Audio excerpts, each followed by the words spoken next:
कोकणातील प्रत्येक अपडेट जाणून घेण्यासाठी आजच माझे कोकणच्या सोशल मीडिया प्लॅटफॉर्मला लाईक, फॉलो आणि सबस्क्राइब करा।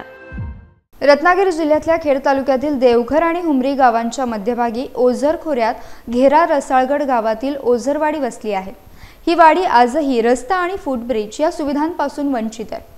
ओझरवाडीच्या जवळून ओझर ओढा वाहत असून पावसाळ्यात या ओढ्याला मोठ्या प्रमाणात पाणी असते।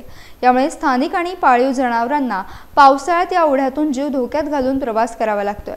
2 जुलै रोजी सायंकाळी या परिसरात मोठ्या प्रमाणात पाऊस पडत असताना स्थानिक ग्रामस्थ बबन पवार यांची गुरे ओढा पार करत होती। या दरम्यान छोटी 4 वासरे वाहून जाण्याचा प्रकार घडला असून त्यातील 3 वासरांना जीव धोक्यात घालून स्थानिक ग्रामस्थांनी वाचवलं, मात्र एक वासरू पाण्यात वाहून गेले।